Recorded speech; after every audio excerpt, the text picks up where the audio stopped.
Bonjour, je suis Julien Blary, rédacteur en chef pour Actu Gaming et je suis très fier de vous présenter notre première édition d'AG French Direct. L'AG French Direct, c'est tout d'abord beaucoup d'amour pour les développeurs francophones.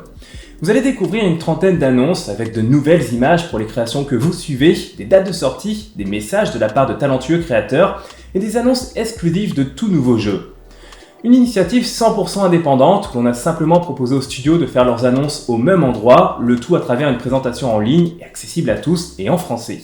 Avec cette année un petit peu particulière, on s'est dit que cela serait une bonne idée de vous proposer un rendez-vous inédit pour mettre en avant la scène francophone et notamment indépendante. Une première pour notre équipe, peut-être un petit peu plus long que ce que l'on aurait imaginé, mais avec tellement de belles choses à découvrir.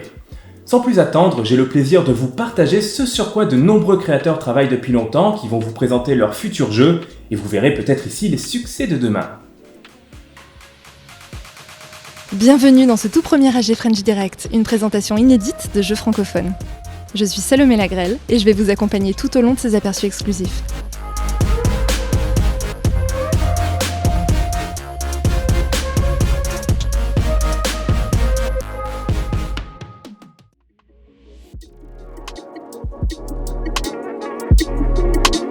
On commence tout de suite en se rendant à Bordeaux avec une première bande-annonce inédite.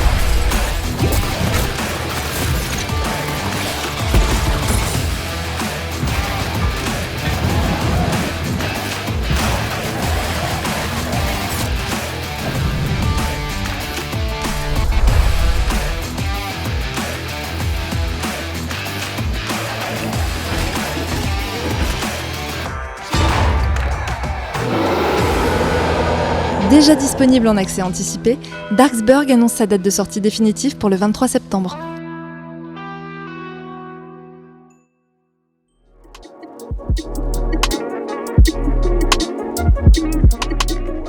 Prenez les armes dans le dynamique RoboQuest, la combinaison originale entre Fast FPS et Roguelike, disponible dès maintenant en accès anticipé sur PC.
Bonjour et bienvenue dans une rapide présentation de RoboQuest.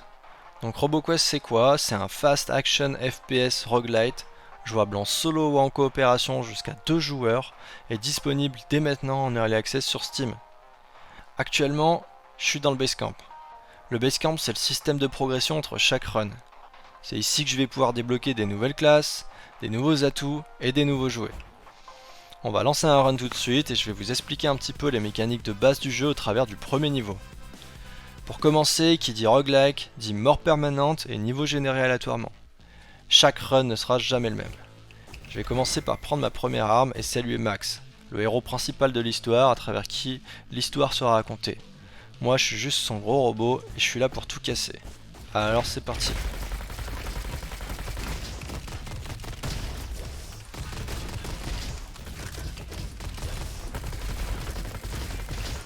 Donc les petites orbes bleues qui tombent des ennemis, ce sont les cellules.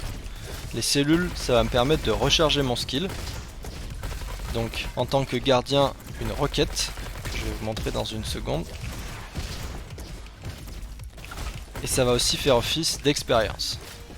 Chaque classe aura une attaque de corps à corps unique, une capacité unique, ainsi qu'un pool de perks d'amélioration qui seront disponibles à chaque niveau. En parlant d'amélioration, j'ai ma première qui est disponible maintenant. Là je vais prendre 2 pour 1, ce qui va me permettre de faire des dégâts de zone avec mes coups critiques. Récupérer une nouvelle arme, me soigner et repartir au combat. On a énormément travaillé sur les contrôles du jeu, et sur donner au joueur tous les outils dont il a besoin pour s'acharner sur ses ordres d'ennemis. Les contrôles sont assez réactifs et plutôt rapides. Et on donne aussi aux joueurs tout plein d'outils comme la possibilité de sauter sur la tête des ennemis pour les assommer et faire des damages. On peut aussi rider des splines et débloquer des artefacts comme des jetpacks qui vont nous permettre de voler un petit peu au travers des niveaux et de toujours garder la hauteur sur les ennemis. Voilà, c'est à peu près tout pour les mécaniques de base du jeu. Le premier niveau est terminé. Rang A, c'est pas trop mal. Sur ce, je vous laisse. J'espère que ça vous donne envie de découvrir un petit peu plus sur le jeu. Merci à vous.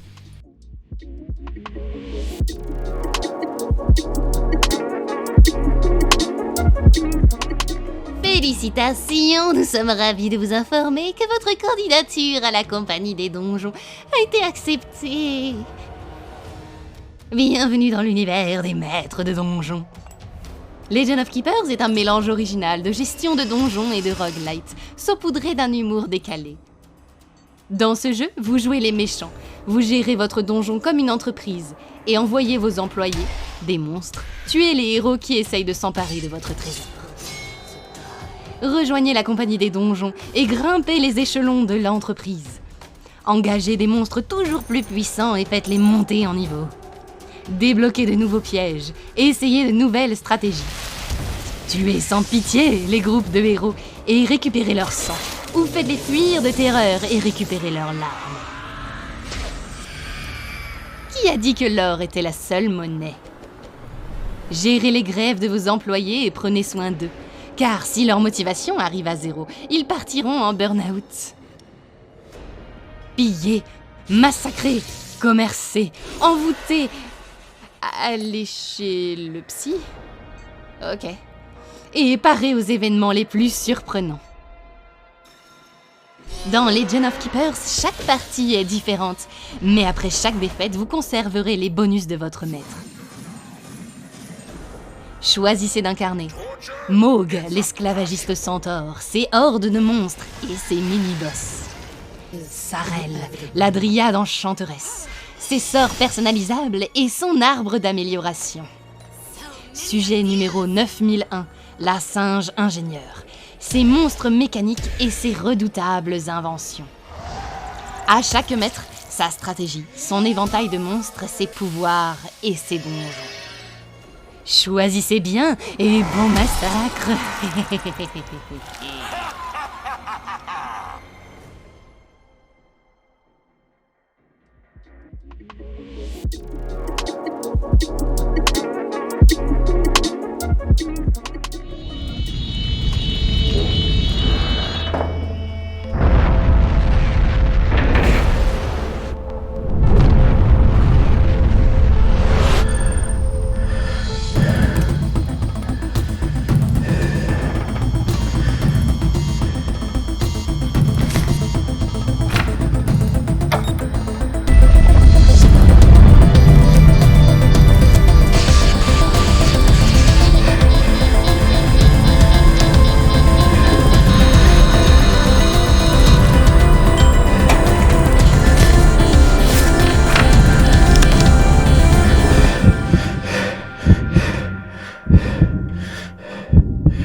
Salut, c'est William Burke, le développeur de Tin Can. Aujourd'hui, je souhaite vous présenter un concept de jeu qui a pour but de vous faire ressentir ce que vous avez déjà pu ressentir devant des œuvres telles que Apollo 13, Gravity ou encore Seul sur Mars. Tin Can est un jeu de survie et de simulation dans une capsule de sauvetage. Ici, tout se veut aussi réaliste que possible.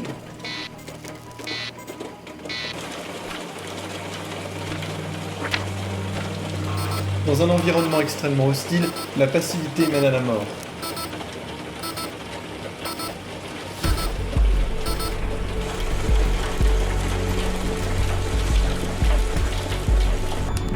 Tout peut être démonté, échangé, réparé. Chaque système est simulé aux composants près et fonctionne de manière logique et réaliste.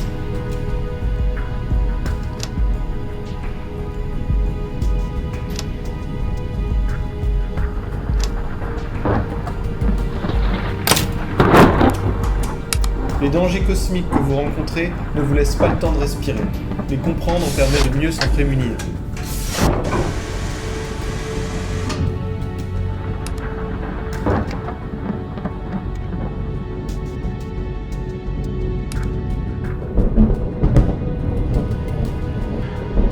Oxygène, dioxyde de carbone, azote, radiation, pression atmosphérique.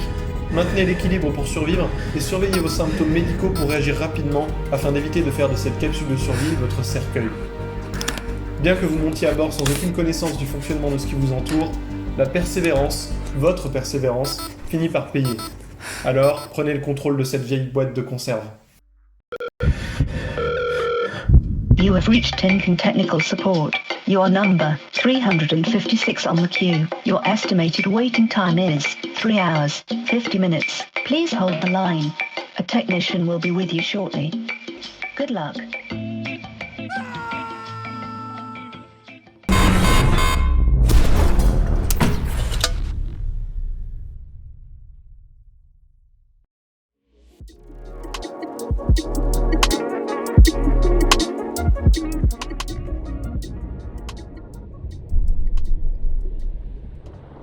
Je suis un Moyondi, le roi des crânes. Mon devoir était de maintenir cette paix fragile. Et voilà que ces lâches m'ont trahi.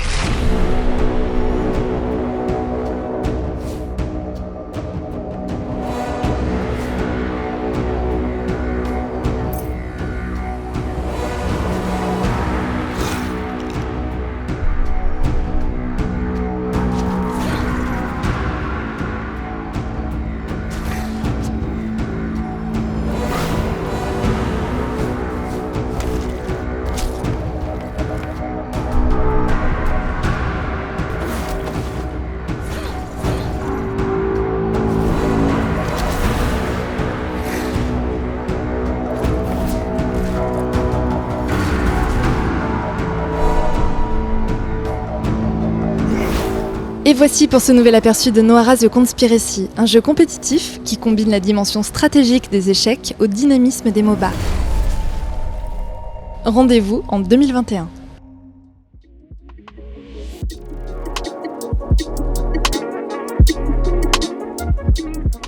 Bonjour à tous et bienvenue dans cette preview de As Far As the Eye.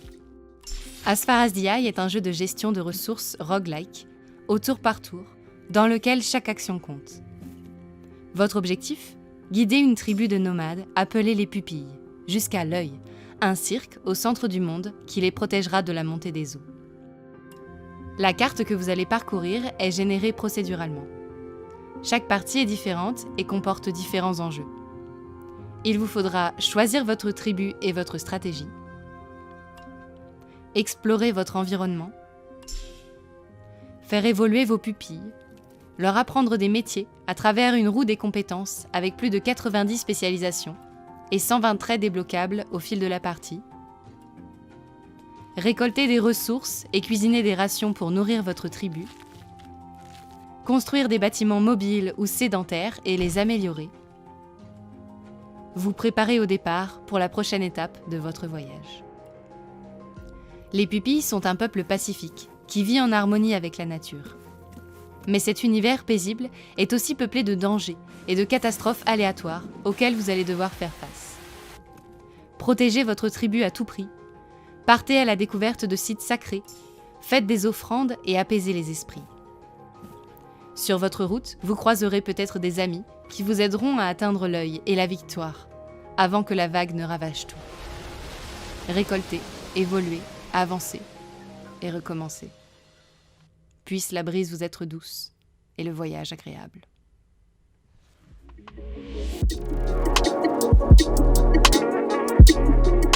Bienvenue dans le monde hivernal de Snowtopia, le paradis des skieurs où tous les niveaux, du jeune maladroit au montagnard aguerri, trouvent leur bonheur. Snowtopia est un jeu de gestion de stations de ski, basé non pas sur la rentabilité, mais sur la satisfaction des skieurs. Commencez par créer une remontée mécanique, tire-fesses, télésièges, télécabines, pour pouvoir accéder aux hauteurs. Dessinez ensuite vos pistes de ski, une large bleue pour les familles, une petite rouge qui slalome entre les arbres pour les adolescents du club sportif, une longue verte pour les débutants et une dangereuse noire pour les têtes brûlées. Ajoutez un atelier de mécaniciens et embauchez de la main-d'œuvre pour gérer la maintenance du site. Entretenez la qualité des pistes grâce au chasse-neige, améliorez vos installations, gérez l'affluence, agrandissez votre site, connectez avec d'autres stations, répondez aux désirs des 12 différents profils de skieurs et concevez la station de ski idéale. Dans les prochaines mises à jour, arrive le système de chute des skieurs et l'équipe de sauvetage. Des nouveaux bâtiments à construire, des restaurants d'altitude et des avalanches. Serez-vous à la hauteur du défi ?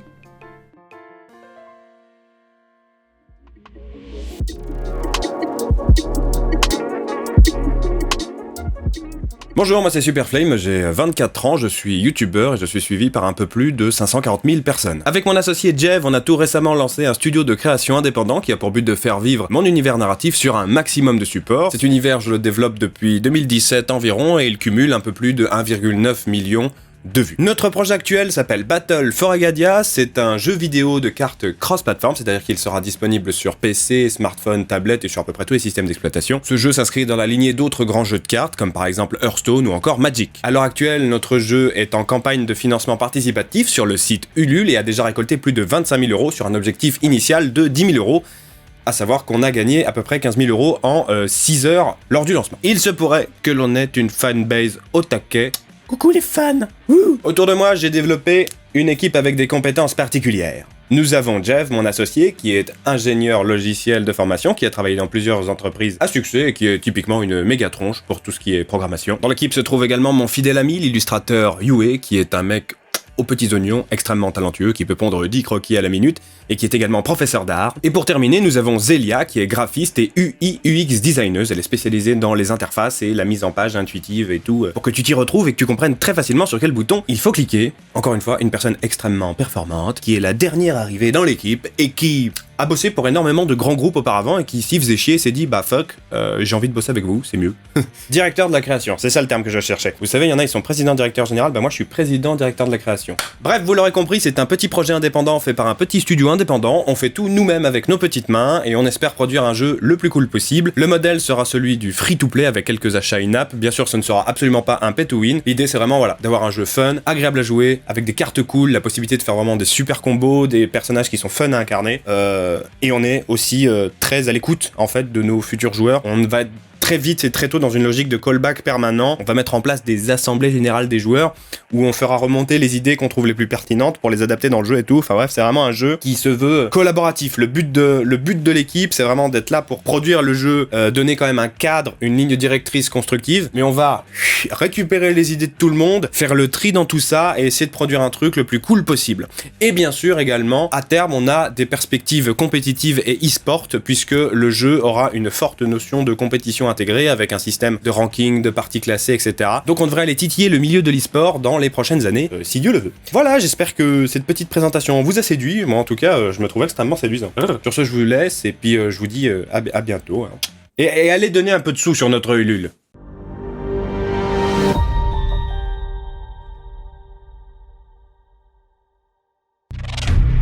Quoi ? Pourquoi vous m'appelez à cette heure-ci, commissaire ? Quelque chose est en train de se passer, Nathan. Et quoi encore ? Je vous attends en bas, dépêchez-vous. Quand il sera 3h du matin précise, la division Plume d'Argent bouclera totalement Marmottin.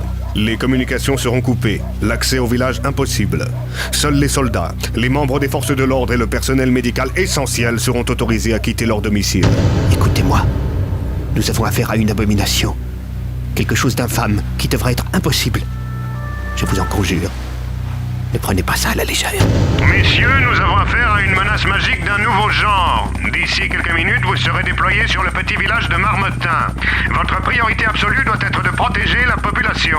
Et c'est reparti pour les emmerdes. Unité 7 en position. Soutien tactique 3 en position. Putain, je vous jure que ce village est maudit. Chut. Taisez-vous.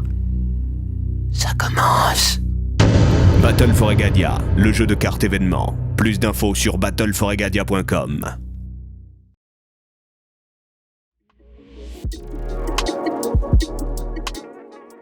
Bonjour, nous sommes Matt et Ava, les deux développeurs du studio Losange Lab, et nous allons vous présenter notre nouveau jeu Ribs and Off, qui sortira le 24 septembre sur Steam et iOS. Donc l'objectif pour le joueur est très simple, même si ça peut très vite devenir un véritable casse-tête. Donc une ville se présente sous la forme de plusieurs rues, avec des emplacements pour poser des shops. Et chaque jour, de différents points d'entrée vont émerger des acheteurs potentiels. Alors ils se comportent un peu comme des lemmings, c'est pour ça qu'on les a gentiment surnommés les dupes. Donc le ton du jeu est un peu grinçant, globalement humoristique. Donc voilà, des dupes parce qu'ils avancent toujours selon une trajectoire fixe et ils vont bien docilement entrer dans tous les shops qu'ils vont croiser pour y dépenser leur argent, à condition bien sûr qu'il y ait assez de place à l'intérieur du shop. L'objectif c'est donc de placer les bons shops aux bons endroits pour réguler le trafic et leur extorquer le plus d'argent possible pour atteindre l'objectif qui, par exemple ici, est fixé à 150 000 en 3 jours. Donc il y a 9 shops au total, avec chacun des caractéristiques propres et des prix d'achat différents. Donc celui-ci par exemple peut contenir jusqu'à 4 personnes simultanément qui dépenseront 180 et qui resteront une douzaine de secondes à l'intérieur.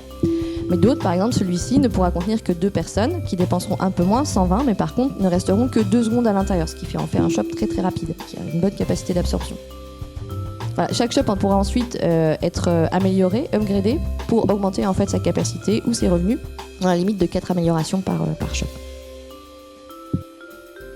Il n'y a pas de bons ou de mauvais shops, ils sont tous bons du moment qu'ils sont adaptés au flux d'acheteurs qui vont les traverser. Et c'est aux joueurs de le sentir en observant le taux de remplissage via le nombre de fenêtres occupées. Il y a aussi un petit bilan en fin de journée pour savoir combien chaque shop a rapporté. Il y a donc un petit côté micro-gestion, simulation, parce qu'il faut aussi observer les dupes qui vont manifester leur mécontentement par des émoticônes si, par exemple, il n'y avait plus de place pour eux dans un shop ou si on essaye de leur vendre plusieurs fois la même chose.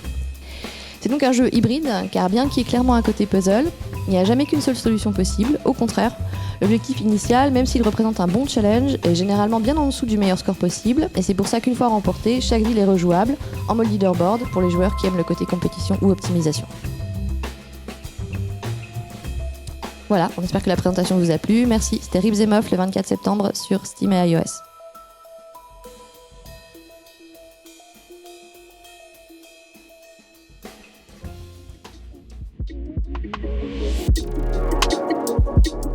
Les développeurs de Splasher sont fiers de vous présenter leur nouveau jeu, Sbirz.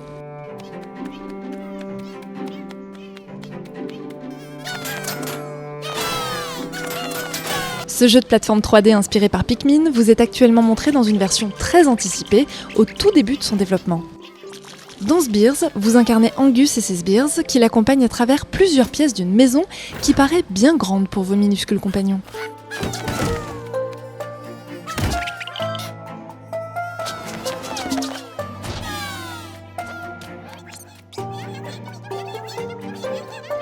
Les sbires que vous trouverez sont divisés en plusieurs types, qui peuvent servir à différentes tâches, comme créer des ponts, des échelles ou pousser des objets lourds.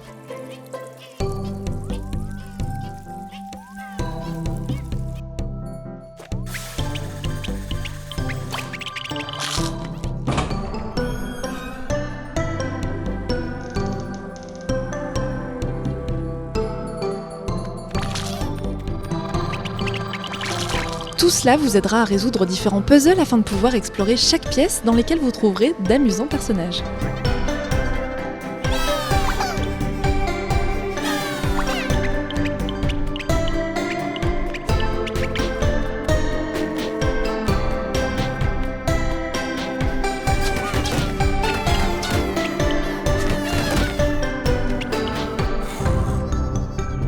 Libérez votre imagination pour vous servir des sbires de la façon la plus créative possible et résoudre tous les casse-têtes que proposera le jeu lors de sa sortie.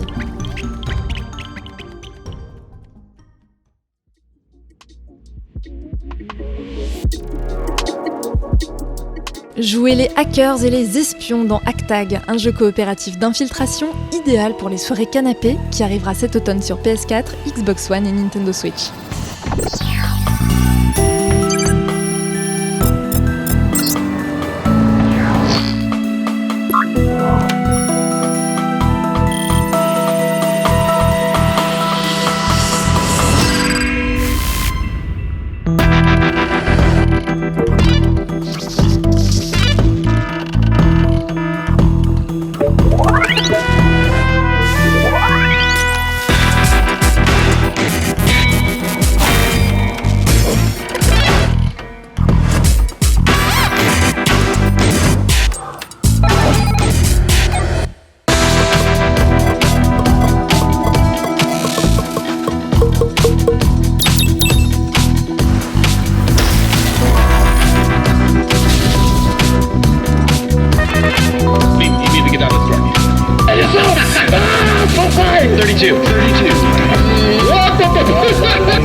Bonjour tout le monde, je suis Cédric Babouche, le réalisateur et directeur artistique du projet de jeu qui s'appelle Dordogne. C'est un projet qui est porté par ma société, Je ne sais quoi, en coproduction avec mon ami et partenaire Aymeric Castin de Humanimation. C'est un projet que nous partons maintenant depuis 1 an et demi, qui raconte l'histoire d'une jeune femme d'une trentaine d'années qui s'appelle Mimi, qui vient déménager la maison de sa grand-mère qui habite en Dordogne. L'objectif en tant que joueur, vous allez devoir aider Mimi à reconstruire son passé en le vivant en étant enfant. Et pour cela, en fait, vous allez voyager entre les deux temporalités, visiter la maison de sa grand-mère et visiter le passé quand elle était enfant et qu'elle avait 10 ans. Pour reconstruire ses souvenirs, vous allez devoir utiliser un carnet que vous allez nourrir de photos, de polaroïds, de sons que vous allez pouvoir enregistrer et capturer des mots qui seront dispersés dans la région. Et en capturant ces 3 éléments, vous allez recréer petit à petit ce carnet qui va être le symbole de la redécouverte de vos souvenirs. Et peut-être potentiellement de l'envie de Mimi à la fin de revenir s'installer dans cette région plutôt que d'abandonner entre guillemets la maison de sa grand-mère. Et donc, comme vous pouvez voir, c'est un projet qui est assez personnel, mais sur lequel toute l'équipe s'est attelée avec envie, plaisir, découvrir cette région pour laquelle on a en plus le plaisir d'avoir le soutien de la région de Nouvelle-Aquitaine dans le financement. Ça nous a amené à aller sur place en équipe, à faire du repérage, mettre les pieds dans l'eau, visiter des villages, des grottes, se balader sur les falaises, apprécier la lumière. Et donc en fait ce jeu ne sera pas forcément une carte postale de la région, mais vraiment l'idée c'est de se reconnecter avec qui nous étions quand nous étions enfants, quand nous portions peut-être moins d'importance à nos vies professionnelles, mais plutôt retrouver ce qui faisait notre plaisir et notre insouciance. Pour cela, nous avons décidé d'utiliser une technique mixte d'aquarelle qui est faite réellement sur papier. Donc on prend le temps, avec nos petites mains, d'aller peindre directement sur place, en Dordogne ou d'après photo. Et tout ça, on l'amène en 3D grâce à Blender, les outils Grease Pencil, et puis on arrive dans Unity pour fabriquer les niveaux que j'espère vous prendrez plaisir à visiter. L'objectif de ce projet, c'est, on l'espère, de pouvoir vous le présenter pour la fin 2021, au premier trimestre 2022, sur PC, console Switch, et on l'espère sur les autres plateformes. C'est un projet qui se veut résolument tactile et dans le mouvement, donc on imagine que ça serait difficile de faire autrement que d'aller sur les tablettes ou sur les téléphones portables.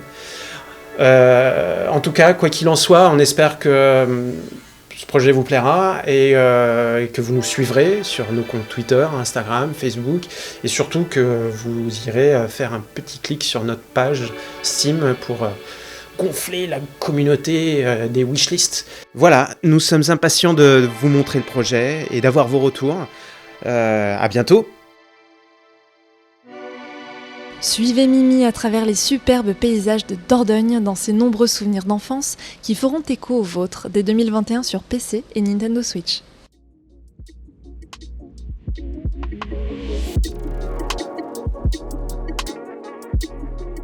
ce soir, et ce soir seulement, pour vos yeux ensorcelés et vos oreilles anéanties, les fabuleux, les uniques, les chaotiques Dark Maidens of Doom, avec l'immense chanteuse Draja Dronen.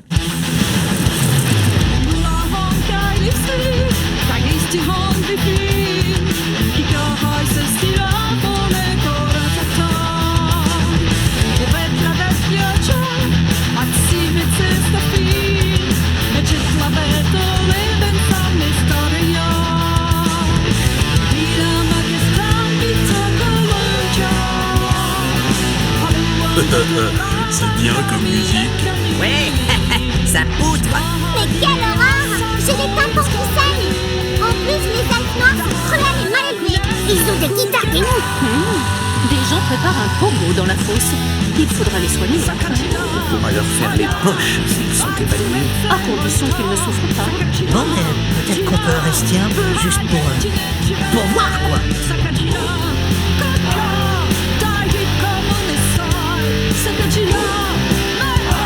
Attention, je crois qu'elle prépare un maléfice. C'est une sorcière.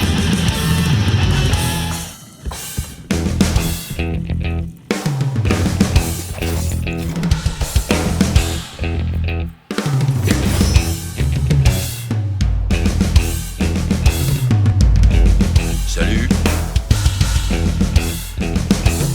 Le premier coup est pour moi.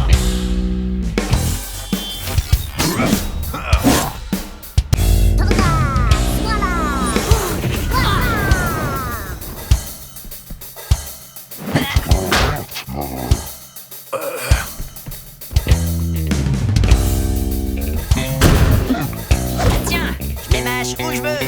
Tire-moi dans ma gueule. Rien de tel qu'une bonne bagarre avec des pochetrons. Et passe de l'autre. Ça va mieux.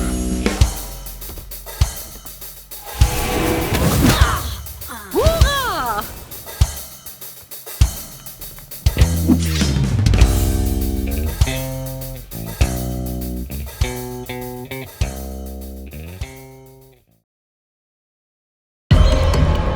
Bonjour tout le monde, je suis Margot de Pasta Games, j'espère que vous passez un bon moment durant ce showcase Actu Gaming.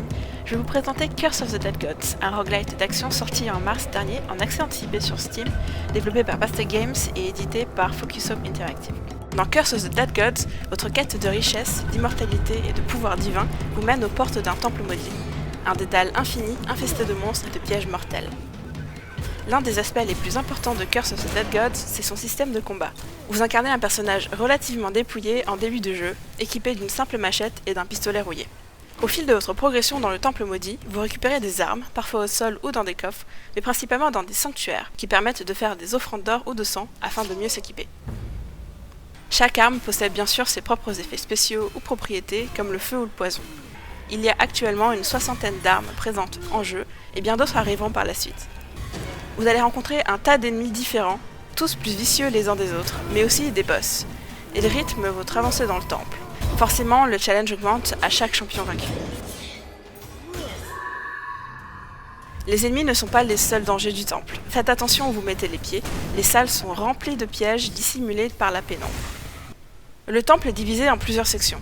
Le jaguar, le serpent et l'aigle. Chaque section propose des explorations différentes grâce à des environnements et des ambiances thématiques. Le feu est prédominant dans la section du jaguar, tandis que la section du serpent est envahie par le poison. À chaque fois que vous passez une porte, une carte générée aléatoirement apparaît et vous propose de choisir votre chemin. Il est impossible de revenir en arrière et chaque salle offre des défis différents avec à la clé de l'or, des sanctuaires pour améliorer son personnage ou encore du soin. Le jeu fonctionne grâce à un système d'offrandes qui vous permet de récupérer un meilleur équipement dans les sanctuaires. Vous avez le choix de dépenser votre or durement pillé dans le temple ou votre sang qui se transforme en point de corruption.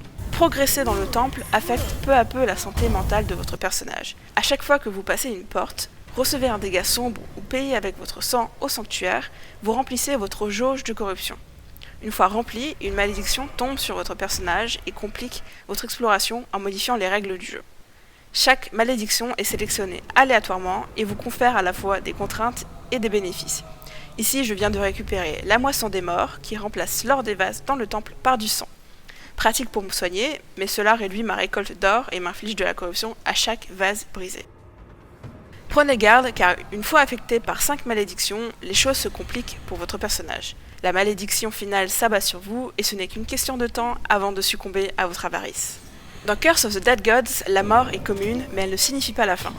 À chaque fois que vous mourrez, vous serez réveillé par les dieux dans l'outre-monde afin de continuer votre quête. Ici, vous aurez la possibilité d'échanger vos crânes de cristal précieusement récoltés durant vos explorations contre certains pouvoirs.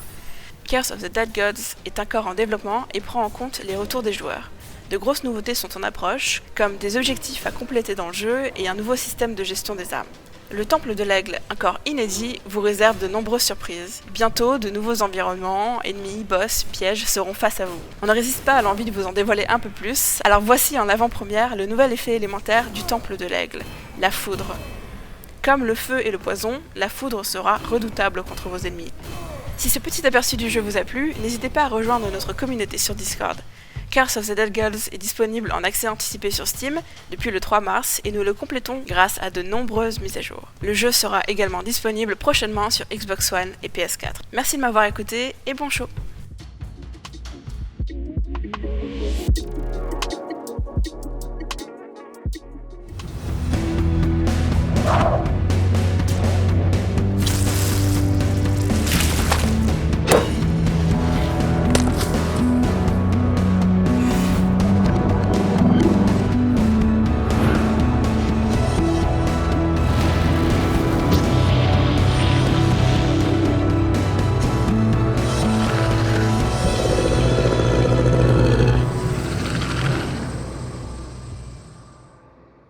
Bonjour à tous. Vous vous souvenez de vos soirées raids? Une équipe d'aventuriers contre un boss, chacun son rôle à jouer, une stratégie à mettre en place, vos sorts à maîtriser. Avec Célion, boss confrontation, vivez une expérience nouvelle, avec des boss accessibles immédiatement, sans farming ni leveling. Dans la mégalopole d'Inurnim, où tout tourne autour de l'hématomancie, la science du sang, Dumuzid tente de s'emparer du pouvoir. Formez une équipe pour le renverser, établissez les meilleures stratégies et découvrez les secrets de Célion. Pour la première fois, vous pourrez également créer vos propres boss grâce à Célion Bossmaker, un éditeur conçu spécialement pour les instances de raid. On espère que l'aventure vous plaira et on vous donne rendez-vous le 1er octobre.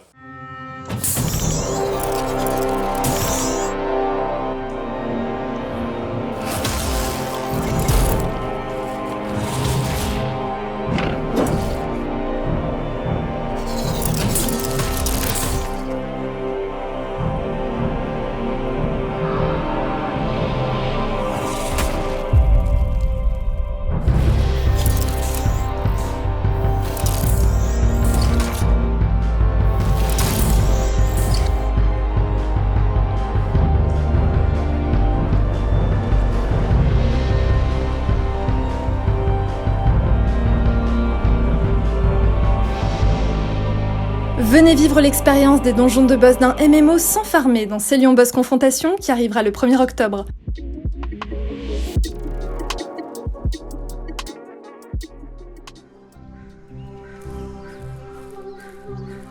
Dans Fireflies on a Moonless Night, vous incarnez un Tibik nommé Noshi. Une créature qui est visiblement la seule à pouvoir rester éveillée lorsque la nuit vient plonger tous les autres membres de son peuple dans un sommeil profond.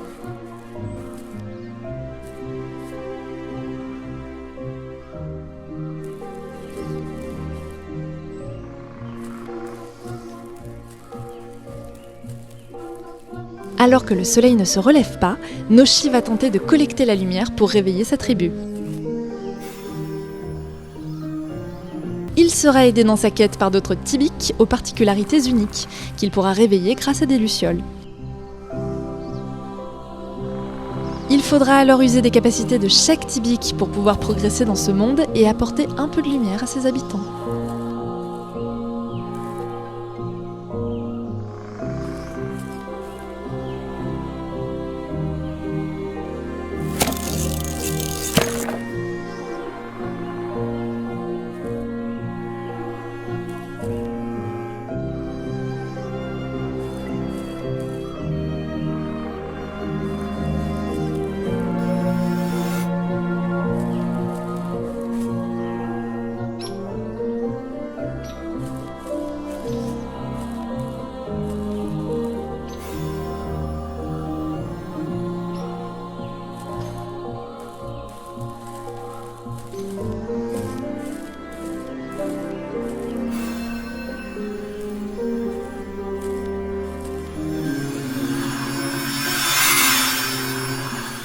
Mélangeant narration, puzzle et plateforme, Fireflies on a Moonless Night nous embarquera dans une aventure onirique dès la fin d'année 2021 sur PC.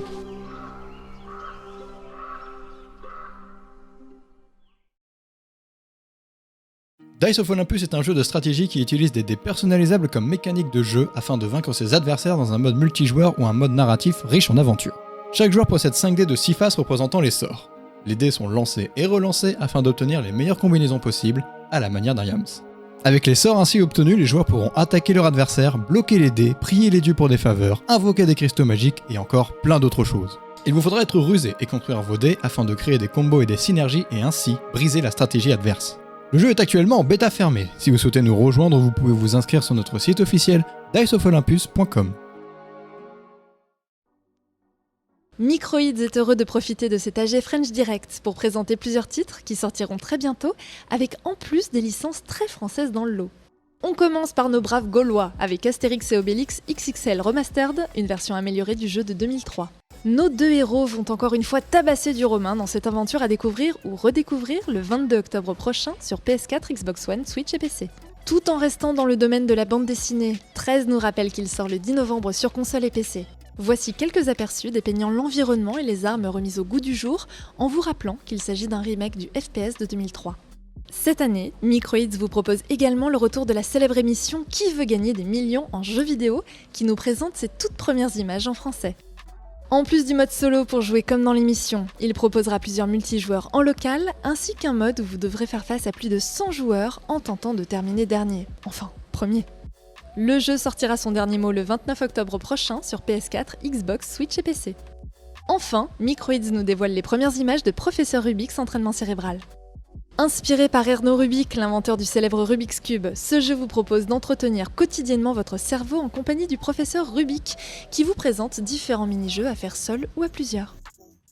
Rendez-vous le 12 novembre prochain sur PS4, Xbox One, Switch et PC pour faire chauffer vos méninges. Microids vous donne également rendez-vous très prochainement pour en savoir plus sur son catalogue à venir.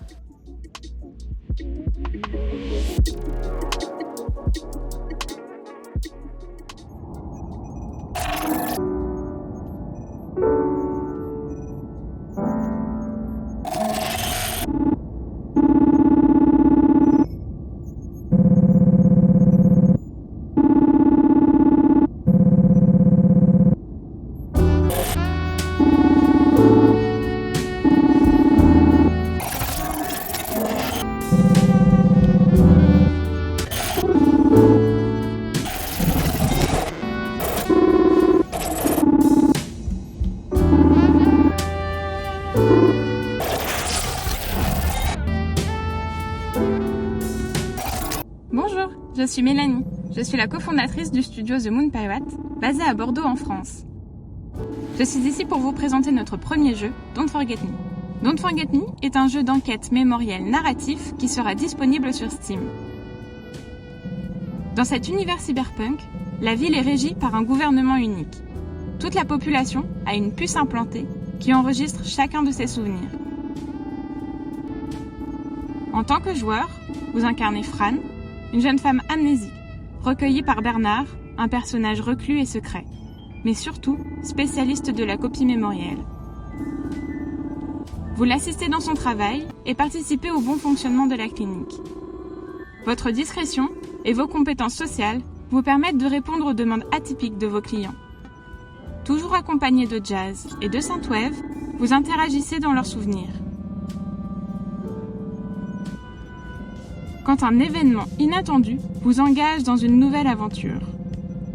À partir de ce moment, chaque client nécessitera toute votre attention pour réussir votre mission. Pour découvrir les souvenirs, vous devrez utiliser votre sens de l'observation afin de trouver les bons mots-clés, puis les entrer dans votre machine, car ils vous permettront d'accéder à leur intimité mémorielle. Écoutez vos clients, conseillez-les, immiscez-vous dans leur mystérieux passé pour connaître leur histoire et obtenir les informations que vous cherchez. Don't Forget Me est un mélange entre le jeu d'aventure et la recherche de mots. Si vous aimez les jeux d'enquête, l'univers cyberpunk et explorer les souvenirs, téléchargez la démo de Don't Forget Me sur Steam.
bonjour tout le monde, donc moi je m'appelle Emeric Toa, je suis le directeur créatif de The Game Bakers et du jeu Haven. Notre dernier jeu c'était Fury, donc c'était un jeu de boss rush assez intense et comme on avait besoin de se détendre après autant de frénésie, on a fait un jeu beaucoup plus relax qui met en scène un couple d'amoureux en fuite sur une planète déserte qui s'appelle Haven.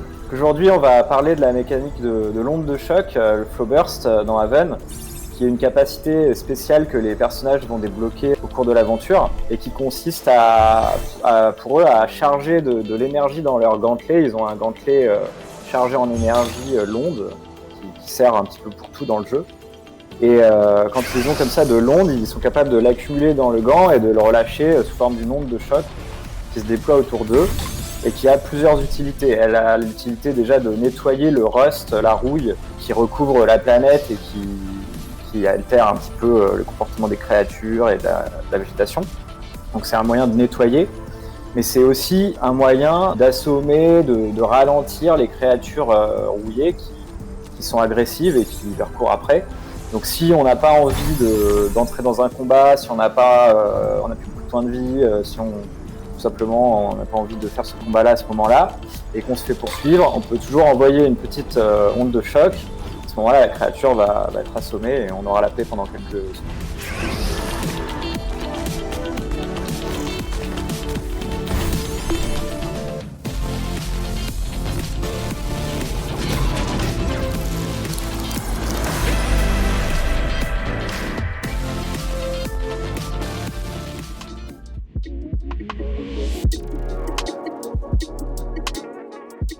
Salut Actu Gaming, salut les gens, je m'appelle Xavier, je suis développeur solo sur The Kind Chamomile, un petit jeu d'exploration basé sur le thème de la gentillesse et de la découverte. Et voici mon petit trailer Kickstarter. Merci à tous.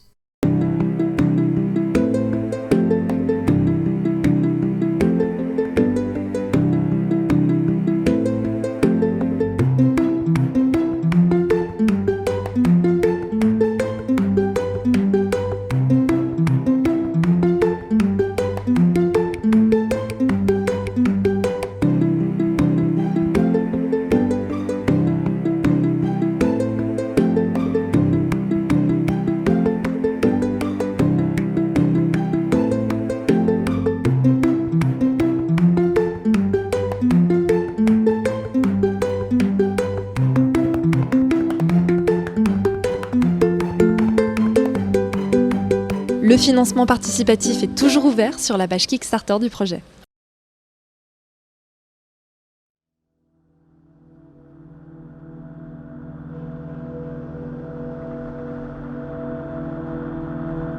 Dual Universe est un MMORPG sandbox ambitieux développé par le studio français Nova Quark.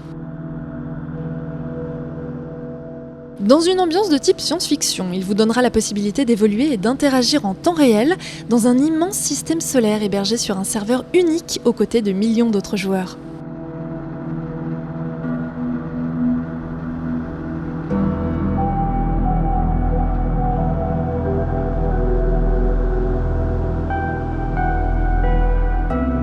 Ils auront ainsi pour tâche de modeler cet énorme terrain de jeu afin de créer une civilisation florissante en gérant notamment l'économie, le commerce, la politique, sans oublier les inévitables conflits. En vous impliquant dans Dual Universe, vous pourrez devenir qui vous voulez. Explorateur, diplomate, marchand, capitaine d'une flotte spatiale, les choix de carrière sont larges.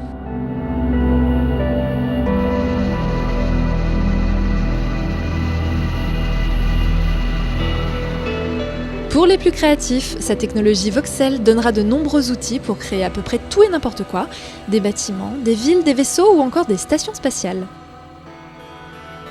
En clair, l'imagination sera votre seule limite.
Difficile de résumer un jeu aussi massif en quelques mots, mais si vous voulez en savoir plus sur Dual Universe, on vous conseille de surveiller la première phase de bêta qui se lancera le 27 août prochain sur PC.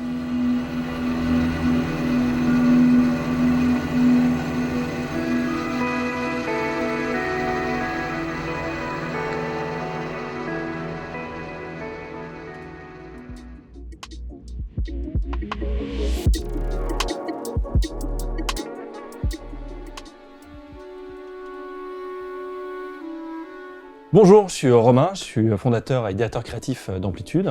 Donc Amplitude est un studio parisien qui s'est spécialisé dans des jeux de stratégie, parce qu'on est des gros fans de ça. Et il y a déjà presque 10 ans, on a lancé la série des jeux Endless. Et maintenant, on a enfin pu faire le jeu de nos rêves, qui est Humankind. Et Humankind, c'est un jeu dans lequel on vous permet de revivre toute l'histoire de l'humanité et créer la civilisation de vos rêves en combinant différentes cultures qui vont se succéder d'âge en âge. Pour faire Humankind, on avait vraiment besoin de notre communauté, parce que le jeu est énorme, et on voulait vraiment peaufiner tous ces éléments avec vous. Et donc pour ça, on utilise le système qui s'appelle le Games Together, qu'on a déjà fait sur tous nos jeux. Mais on a voulu faire un nouveau système qui s'appelle l'OpenDev, qui nous permet de vraiment prendre des bouts très précis du jeu et de les étudier ensemble, afin de pouvoir se concentrer sur un élément à la fois du jeu. Donc on a commencé par l'économie, puis la bataille du jeu, et vous nous avez fait des super retour. On était vraiment très surpris déjà par le retour positif qu'on a eu sur le jeu, mais aussi déjà par la communauté française qui était quand même très active, plus que d'habitude. Donc on avait 8% de nos joueurs qui étaient français, qui ont joué en moyenne 8h30 à quand même des bouts, une fois de plus, qui sont tellement infimes comparés au reste du jeu, donc c'est incroyable. Je pense qu'il y a des jeux qui se jouent en moins de 8h30, donc c'est quand même extraordinaire. Et alors par contre, voilà, on a eu aussi de retours, des choses à améliorer, et ça, du coup, on a bien pris note. Par exemple, le rythme des batailles est un élément que l'on sait, il faut, voilà, et vous l'avez confirmé, qu'il faut accélérer. Il y a les interfaces aussi, c'est vrai qu'il y a des choses qui n'étaient pas toujours très claires dans les batailles. On a vraiment envie de savoir quels sont les impacts du terrain, par exemple, à tout moment sur les tactiques que l'on va faire. Donc tout ça, c'est des choses qu'on a notées, qu'on va améliorer. Il y a sur l'économie, des choses qui marchent très bien, mais une fois de plus, la gestion de la construction des bâtiments est parfois un petit peu dure à suivre. Donc c'est pareil, c'est des éléments que nous allons continuer à améliorer grâce à vous. Donc voilà, un grand merci en tout cas pour tout ce temps passé. Tous les retours que vous avez faits, vous étiez 80% quand même à avoir fait des retours. Donc merci beaucoup. Si vous n'avez pas eu l'occasion de participer à l'OpenDev, c'est pas grave, il y aura d'autres occasions pour ça. Et il y a toujours le Games Together qui est un excellent moyen de finaliser ce jeu ensemble.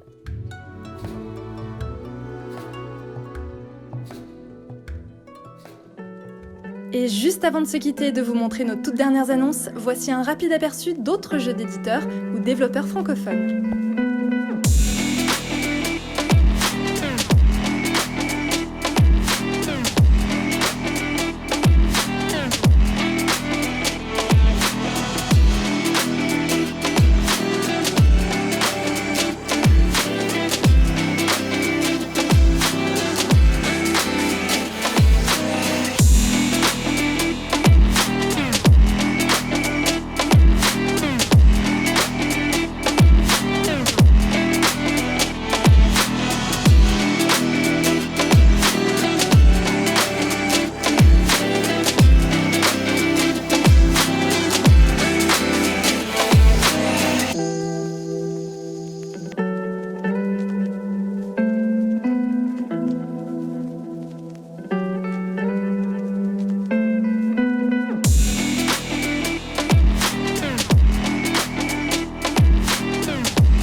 Bonjour, je me présente, je m'appelle Maxime René et je suis directeur créatif chez Redlock Studio.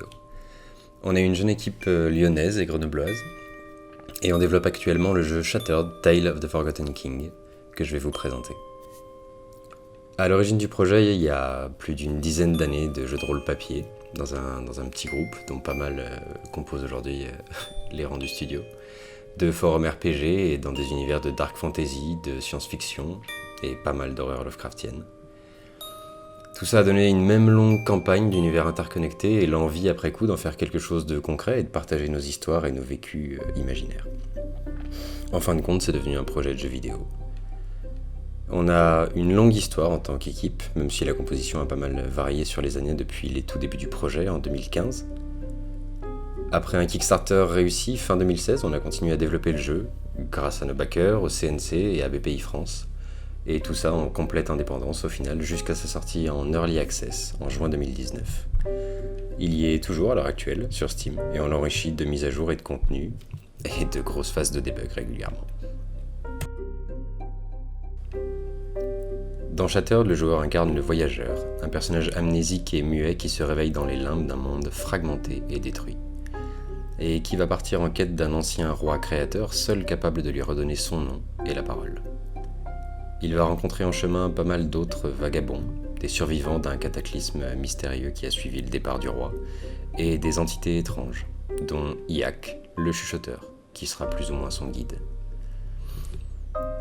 Au fil du chemin, il va apprendre peu à peu ce qui est arrivé à ce monde et à sa civilisation.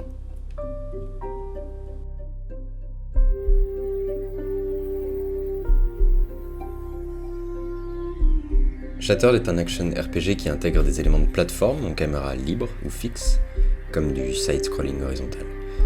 Nos inspirations viennent de Shadow of the Colossus, de Soul River, de Dark Souls, ou Journey dans un autre registre. Il alterne entre exploration pure, découverte progressive d'univers et d'interaction avec les protagonistes, et le combat contre divers types d'ennemis et boss. Le voyageur dispose de pas mal d'aptitudes différentes, attaques légères et puissantes, coups chargés, contre-attaques, coups dans le dos, ruées pour esquiver et des artefacts. À l'heure actuelle, le bouclier, l'invisibilité, le renforcement d'armes, la décharge d'éther, et il y en aura d'autres à venir. C'est un genre assez populaire, donc pas mal de joueurs seront en terrain connu. Pour le reste, on avait vraiment envie de mettre le joueur face à des dilemmes intérieurs et l'amener à se questionner sur le sens de ses actes dans le jeu, et sur la façon dont se crée un mythe, entre la réalité, la fiction et aussi le mensonge. Le tout sans que ça se résume à des choix de dialogue. On a pris les fondements de l'univers qu'on a créé au fil des années, et on a choisi d'en faire une sorte de conte noir, visuellement léger et onirique, mais qui parle de choses assez dures dans le fond, mais on vous laissera l'occasion de les découvrir par vous-même.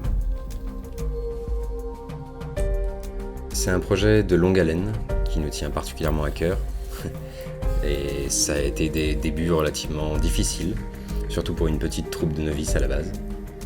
Mais on a gardé une liberté de création tout le long de la production et chacun a pu à différents moments apporter sa patte, ses idées. Ça a été en quelque sorte un projet bac à sable pour nous, ça l'est toujours. Apprendre et créer en même temps, quelque chose qui à la fin soit vraiment solide et qui colle au plus près de la vision, de l'expérience et de l'émotion qu'on essaie de transmettre.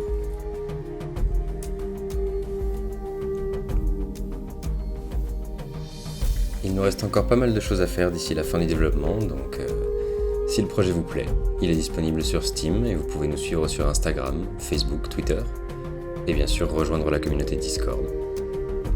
Merci à tous, et on espère à bientôt dans le monde d'Hypnos.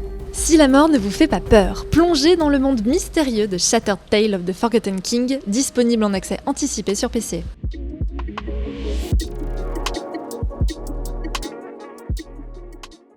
Salut Actu Gaming, ravi d'être présent pour cet événement. Salut, je suis Sébastien Mitton et je suis directeur artistique à Arkane Lyon.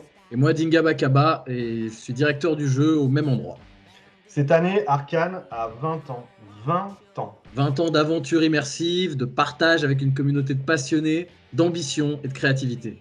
Dark Fatalis à Dishonored est prêt. Nos jeux ont une portée internationale, tout en préservant l'ADN du vieux continent, alimentant la passion des joueurs par la nôtre et imprégnant nos productions d'émotion et d'imagination. Et cette année, on a également le privilège pour la première fois de travailler sur une exclusivité PlayStation 5, Deathloop, Un jeu sur lequel on prend beaucoup de plaisir à bousculer nos propres codes, tout en préservant les ingrédients qui font la saveur des jeux arcade.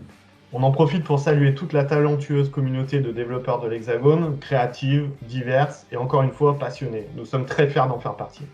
Restez connectés sur Actu Gaming pour en savoir plus sur Deathloop et à bientôt. Ciao.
The Last Spell, c'est un tactical RPG mélangé à des mécaniques de roguelike qui se passe dans un univers dark fantasy. Donc c'est la fin du monde, les mages ont balancé des sorts énormes qui ont rasé 90% de la Terre.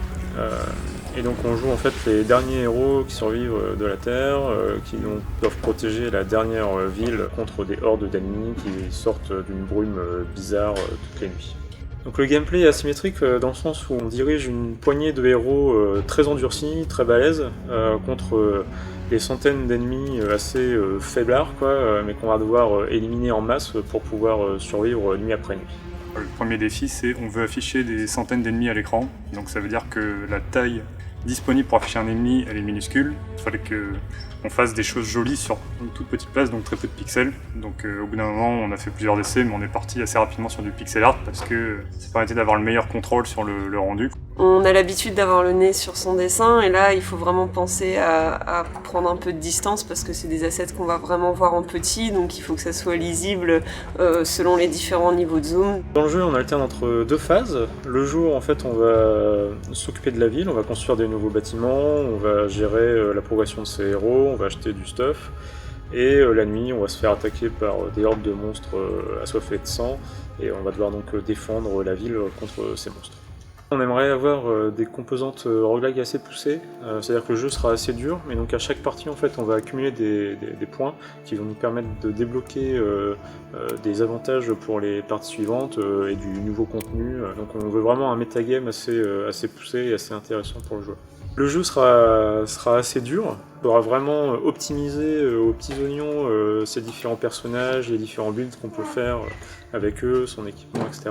Mais ce qu'on veut, c'est que ce soit un jeu accessible tout de même, donc c'est-à-dire qu'on peut facilement le prendre en main et puis s'amuser à exterminer des monstres par poignée, c'est juste qu'on n'arrivera pas au bout du jeu la première fois et donc il faudra recommencer plusieurs fois pour arriver à la fin. L'intention première avec le jeu, c'était vraiment d'avoir cette sensation de se faire submerger par des vagues d'ennemis énormes et donc de tenir les remparts avec une poignée de héros, un peu comme dans Le Seigneur des Anneaux, la défense du gouffre du Helm.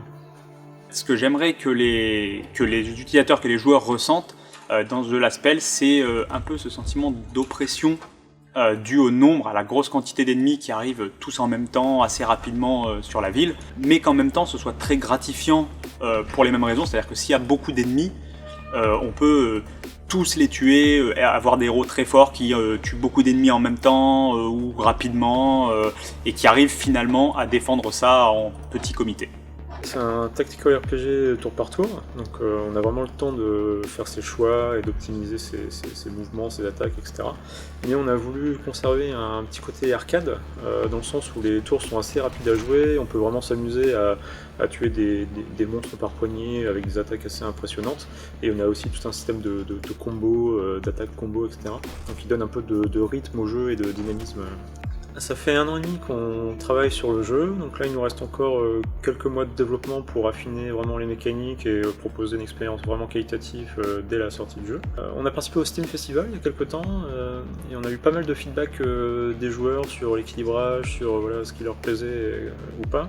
Donc on est assez friand de ce genre de feedback, on a vraiment envie d'être proche de la communauté sur ce développement. Donc n'hésitez pas à nous rejoindre sur notre Discord et à nous faire part de vos avis sur le jeu.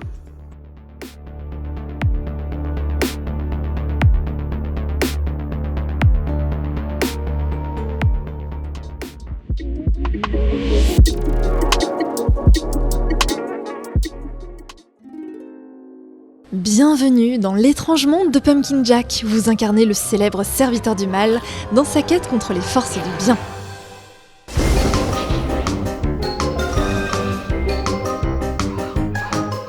Inspiré par les jeux de plateforme de l'ère PlayStation 2, Pumpkin Jack propose différents niveaux dans lesquels vous pourrez retrouver plusieurs types de gameplay, ainsi que d'autres personnages qui viendront aider Jack dans son périple. On disposera alors de tout un arsenal d'armes pour venir à bout des boss les plus terrifiants.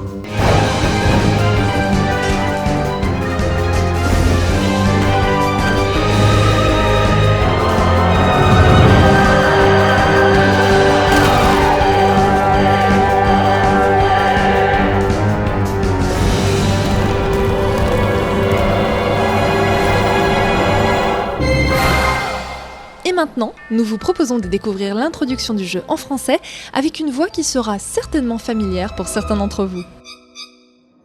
Il était une fois le majestueux royaume arc-en-ciel où tous les hommes et tous les animaux vivaient en paix, dans l'harmonie, la joie et l'allégresse. Un enchantement pour petits et grands. C'était un âge prospère, où l'on ne craignait ni guerre, ni famine, ni désastre. C'était vraiment très, très ennuyeux. Si ennuyeux. Tellement ennuyeux, en fait, que le diable, lui-même, s'ennuyait à en perdre la tête. Le diable rêvait de carnage, de destruction et de souffrance à l'échelle cosmique. Il élabora alors un plan malicieux afin de rendre les choses un peu plus intéressantes. Le diable fit s'abattre sur le monde la malédiction de la nuit éternelle. Un sort terriblement puissant qui réveilla les morts à travers tout le royaume. Les monstres submergèrent alors chaque ville, chaque hameau et chaque maison pour répandre le sang et la terreur. C'était somptueux. Mais allez savoir pourquoi les humains préféraient leur petite vie sûre et ennuyeuse. Ils ne purent supporter que quelques monstres vinrent les taquiner en arrachant à peine quelques membres. Alors, ils firent appel à un grand champion. Un mage, un surpuissant, avec le pouvoir nécessaire pour détruire la malédiction et vaincre le diable. Le sorcier, abandonnant sa tour luxueuse et ses livres, se mit en quête du pouvoir qui lui serait nécessaire pour annihiler la malédiction, la nuit éternelle. Très bien. Je peux aussi jouer à ce petit jeu. Et qui sait, ça pourrait même être enrichissant. Et c'est alors qu'il envoya son propre héros, ou plutôt anti-héros, l'abominable Jack, le plus machiavélique des escrocs, condamné à errer à travers le monde sous forme d'esprit frappeur. Le diable invoqua l'âme de Jack dans une citrouille et lui fit une proposition. Il pardonnerait à Jack ses arnaques du passé et lui offrirait le repos éternel. Et en retour, il demanderait à Jack une mission des plus simples. Trouve le sorcier et détruis-le. Vous l'aurez peut-être reconnu, c'est bien Benzaï qui prêtera sa voix au narrateur dans la version française de Pumpkin Jack. Rendez-vous cet automne pour découvrir cette aventure machiavélique qui sortira sur console et PC.